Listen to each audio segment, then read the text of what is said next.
Hello, and congratulations on securing an apprenticeship with Plumbing Apprenticeships Victoria. My name is Natalie Reynolds, and I'm the General Manager of Business Development and Operations. This is a short video about the things you need to do in preparation for your induction. Your induction will look like this.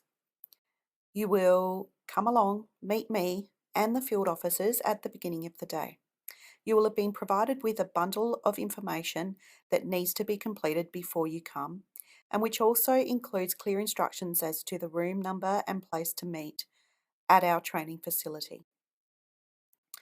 I'll start by making sure that you're comfortable with what the future looks like, the wages and conditions that apply to you, and also what is needed from you in order to commence your apprenticeship. At approximately 12:30, a DISA from the Victorian Chamber, uh, who is the government representative, that will sign you into your training contract formally. You'll of course have lunch breaks and a lunch break and also other breaks throughout the day. We'll then fit you out with the personal protective equipment that you'll need and take you through our stringent OH&S requirements. JJ and Jackie will then take you through the payroll and timesheets section. So this is how you get paid, when, and how you enter your timesheets properly. We'll then talk with you about the tools that you'll need and how you order them, and you'll finish off the day with your field officers, making sure that you feel comfortable in knowing the person who is going to take care of you throughout your apprenticeship. When you attend, you'll be provided with a USB drive.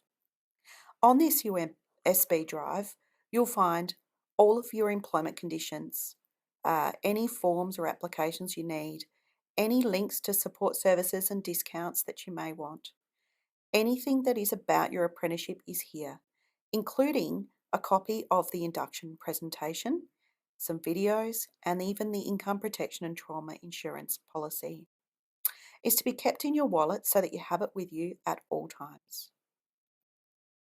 So let's get started on the paperwork that we need you to complete before you come to your induction. The employment conditions and all of this paperwork, as well as everything we do in the induction, is designed so that we can demonstrate to you that we comply with the national standards for group training organisations. We are monitored by the government and make sure we provide these services in a professional manner. We also want to make sure that you've had a chance to have a look at the Fair Work Information Statement. The Fair Work Information Statement is available online and also on your USB drive. It provides for the minimum conditions of employment. So things like you're entitled to certain hours of work and certain types of leave. In reality, Master Plumbers has entered into an enterprise agreement with the CEPU, which is the Plumbers Union. This enterprise agreement is also available online and is included on your USB drive. It provides for conditions of employment that are far more generous than the award and also matches apprentices to the pay rates to the type of work that they are doing. So let's come back. The first thing that you'll need to do is complete your tax file declaration. You may have seen one of these before. Some of the questions that people often have trouble with. Question 6, please complete that you are in full-time employment. You should be an Australian resident for tax purposes in order to be eligible for an apprenticeship. And you will probably want to claim the tax-free threshold from Master Plumbers. It is expected that as this is a full-time apprenticeship, that we will be your primary employer. Any other employers, you should obtain one of these forms from the post office, download it, or from your other employer if you choose to continue to work casually. For that employment, you should tick the no box. People often have questions about question 9 as well. If you've been an apprentice before, you may have taken up the option to obtain the trade support loan. If you have, then you need to tick the yes button, the yes box here. If you intend to take out the trade support loan, or if you've been to university before and you deferred payment of your university fees on the HELP scheme, then tick yes, otherwise tick no. Similarly, if you've been to universities before and you obtained additional assistance to help meet your costs of living, then you should tick yes if you obtained a financial supplement debt. Otherwise, tick no. Then please sign here and put the date in the boxes. Everything below this line is for us to complete and not you. You will find in your pack an employment contract. You should ensure that you read it before you commence the induction with us. You'll notice that there is a checklist at the beginning. All of this information has either been provided to you on our website or at your interview, or will be provided on the USB drive at Induction. Right now, what we need to do is make sure we get everything completed so that the induction can flow very smoothly. On the last page of your employment contract, you'll see here you've got some circles.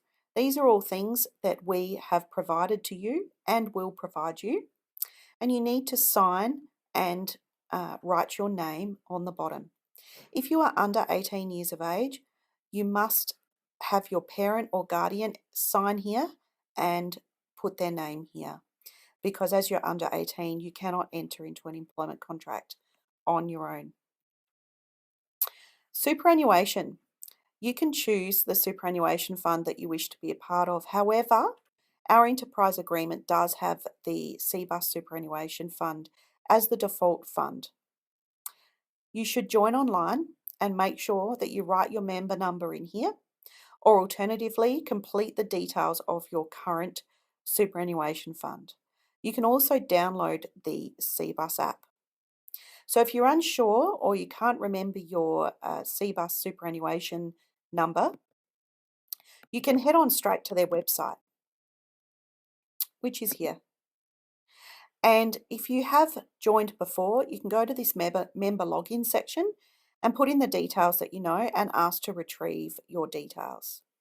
Alternatively, you will be joining as a member. So once you click on here and you join as a member, you click on here.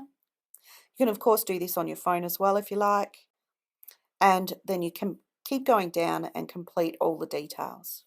Once you've done that, you will be emailed or SMS'd a member number, which needs to go on that form in here.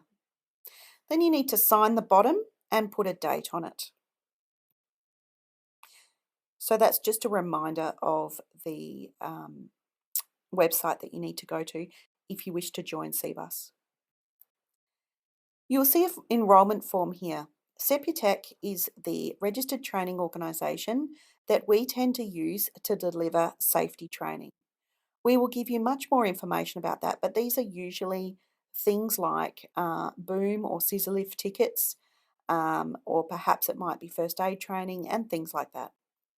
We don't need you to complete the whole enrolment form, but what we do need is this unique student identifier.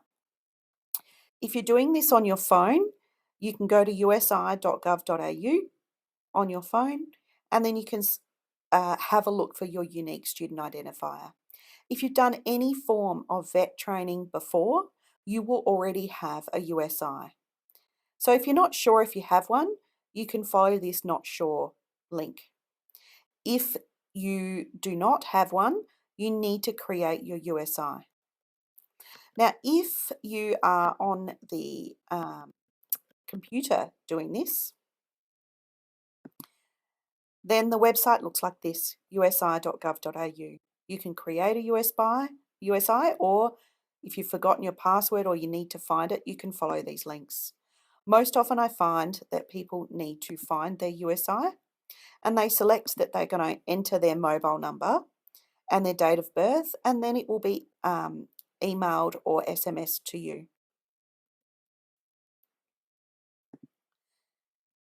So once you have that, please make sure you enter it just in these boxes and don't worry about the rest of this form. You'll also find a double-sided authority to disclose information form.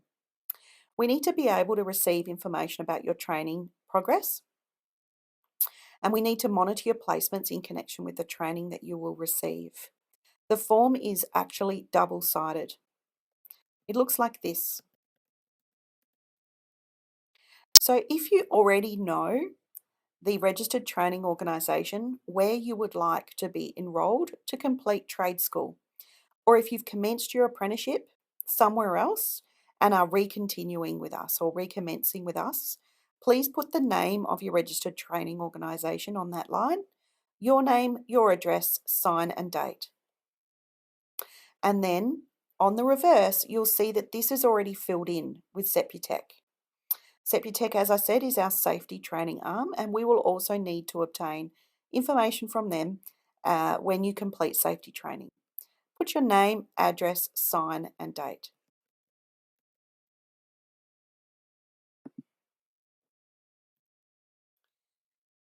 The next thing that we will do for you, so I want you to have a look at this video to understand what CoInvest is. Many people don't realise that former employers in the construction industry are required to pay into this fund on their behalf. So you may already have a number, a CoInvest number, and if you do, you need to locate it and make sure we know what it is. I'll show you the form that you need to put it on afterwards so that we don't start up a second account. For those that are new to CoInvest, we will do this for you, but this is a handy video to help you understand what it is that CoInvest does.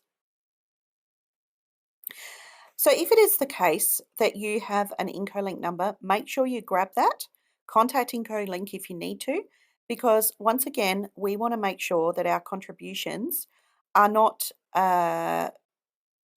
set up for a different account. The other thing that we do, at the end of your apprenticeship, when you leave us, you may have sick leave that's left. You will normally accrue 10 days per year.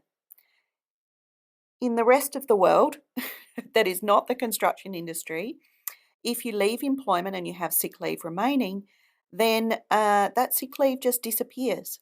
But that's not the case at Master Plumbers. We pay that sick leave into IncoLink, and that sick leave becomes portable. So now you should see a personal information form, and it will ask you for a whole lot of information.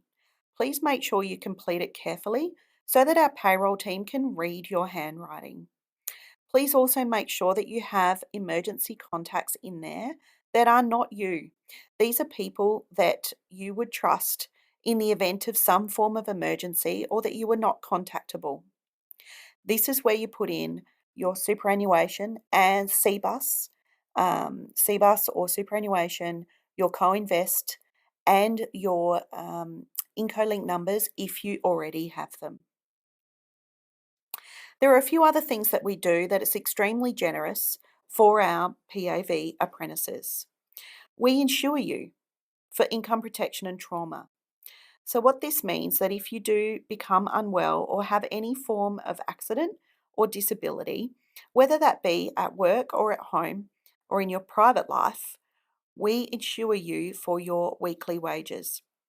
This is an incredible benefit for our apprentices. And also, what you may not be aware is if you do have something like a car accident, TAC does not pay all of your wages. There is a percentage depending on where you are in your claim. What this policy does is provides a top up for both TAC and work cover. So when you're setting up your insurances under your superannuation, you should keep this in mind, and the product disclosure statement will be provided to you on your USB drive when you arrive at Induction. We will also arrange for you to be trained in some safety tickets. We call them tickets. These are the things that we will provide you with. You will have to have a white card before you commence. So if you don't have one and you have time, please enroll and obtain one online. It is the way that we can get you to work as fast as possible. But in order to work in the commercial sector, you will need a white card from Victoria that has been delivered face to face. Normally, in the first block of your apprenticeship, you'll do safe work on roofs and work safely at heights. You'll also do level 1 first aid during your trade school of your apprenticeship training. You'll also do operating an elevated work platform, which is a scissor lift, and also a boom type elevated work platform, which is for under 11 metres. In order to commence with us, you must hold a valid Working with Children's check.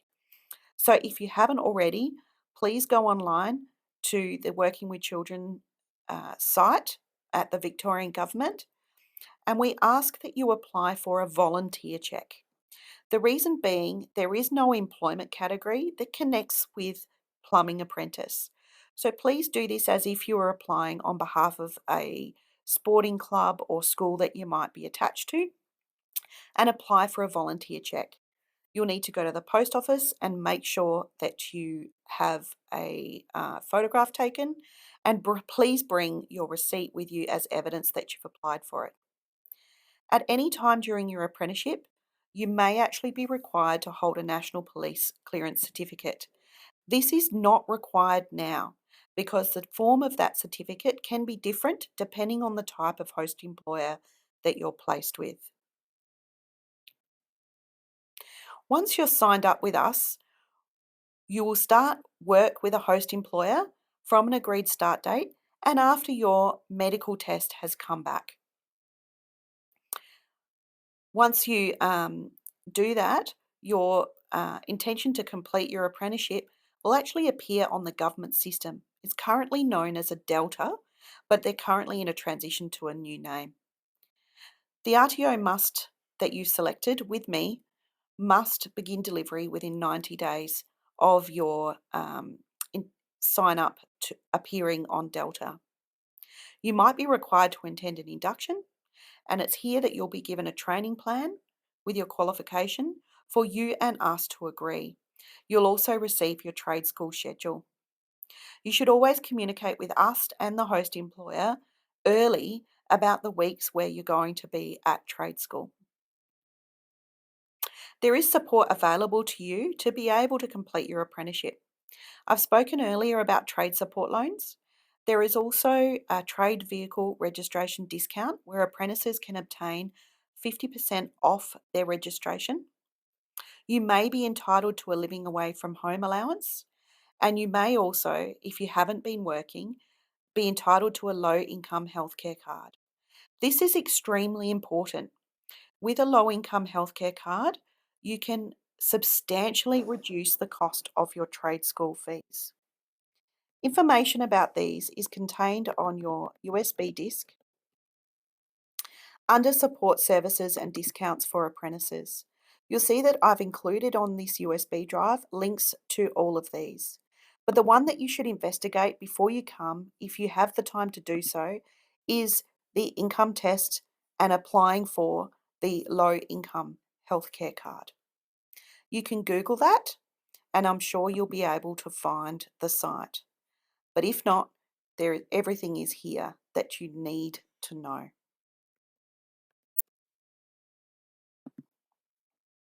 There may be other Centrelink entitlements that you're also entitled to, things like rental assistance. And this is up to you to make sure that you get all the benefits that you have access to make completing the apprenticeship financially possible, depending on your circumstances. So that's what you need to do before you come along to induction. Having this done before you come substantially shortens the time with us and streamlines things. Thank you so much, and we look forward to seeing you there.